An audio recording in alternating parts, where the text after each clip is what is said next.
Encounters between grizzlies and polar bears have been reported in past literature. In these encounters, grizzly bears killed denning female polar bears while at a significant size disadvantage. Grizzly and polar bears have never lived in the same area at the same time in the past. But because climate change is pushing grizzlies farther north, they are running into each other more and more. Especially along the north coast of Alaska, things like whales that wash up on the shore create situations where the two bears will fight over very large meals. About 38 million years ago, the polar bears split off from the other carnivores.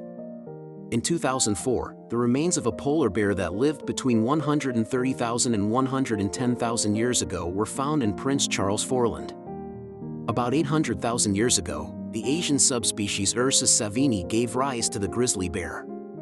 However, the oldest fossil of a brown bear was found in China. It was 500,000 years old. Both are dangerous opponents because they are at the top of their food chains. But what would happen if they met under less than friendly circumstances? A 2015 study looked at how grizzly bears and polar bears get along with each other. When polar bears and grizzly bears are both looking for food, polar bears are more likely to back down and let grizzly bears take the prize. We've seen the study that says polar bears are more likely to let grizzly bears take their prey. But if the two species were to fight, what would each have going for it? Though polar bears might just be more willing to give up their prey so they don't waste energy fighting. If there was a real fight, the results could be different. Polar bear men are taller than polar bear women. Most of the time, an animal's height is only taken into account when it is standing on all fours.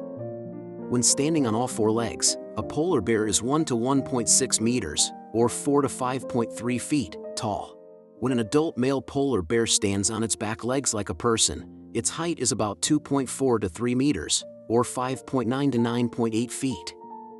The height of an adult female polar bear is between 1.8 and 2.4 meters, or 5.9 and 7.8 feet. Most adult male polar bears weigh between 770 and 1,300 pounds, 350 to 600 kilograms. The heaviest bear ever seen was a 12-foot-tall Alaskan bear that was killed in 1960. It weighed 2,210 pounds, 1,000 kilograms. Polar Bears International says that females weigh 330 to 650 pounds, 150 to 295 kilograms, which is half as much as males. The average height of a grizzly bear when it is standing on all four legs is 102 centimeters, which is 3.35 feet. Bears that are pretty big can grow up to 1.5 meters tall, which is about 4.9 feet at the shoulders.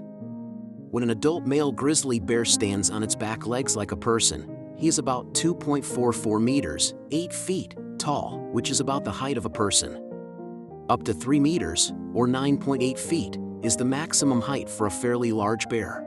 Grizzly bears can weigh up to 700 pounds, 315 kilograms. Males are bigger than females and can weigh between 200 and 300 kilograms, about 400 to 600 pounds.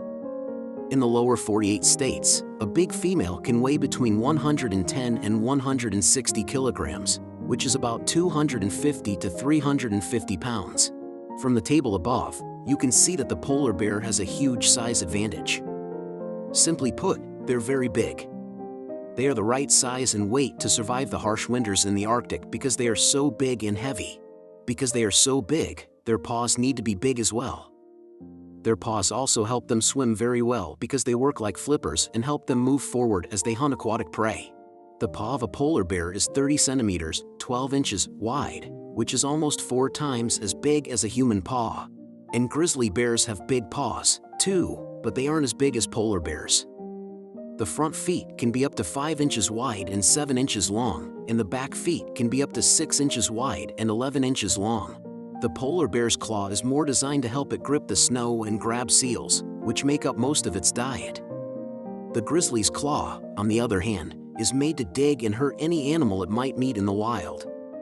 So it's hard to say for sure who has the upper hand. The big paws of polar bears help them walk on ice.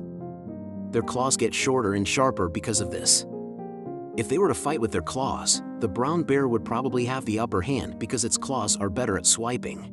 If a fight between grizzlies and polar bears turned into wrestling, the polar bears might have the upper hand. Polar bear males tend to wrestle and bite each other's necks when they fight, whether it's for fun or not. Polar bears have the strongest bite force of all bears, at 1,200 psi. Only a few animals on Earth have a stronger bite force than the polar bear, which is measured at 1,200 psi. With a bite force of about 1,160 psi, the grizzly bear is a close second. It is just a few places below the polar bear on the list. What do these numbers mean, though? In more practical terms, these animals can easily bite through a cast iron pan, cinder block, or even a bowling ball. Think about what would happen to you. When it comes to mouth size and bite force, the polar bear has the upper hand. Not only is their mouth much bigger than the grizzlies, but their teeth are also better at killing than the grizzlies. As we've already said, a grizzly bear's claws are its most powerful weapons. Since the grizzly's diet is more varied than that of the polar bear, it has more rounded molars. This helps it break down plant food when it doesn't have any live prey. In the past, grizzlies and polar bears have come into contact with each other. In these cases, grizzly bears killed pregnant female polar bears even though they were much smaller. So it's hard to say for sure who will win. What's your opinion?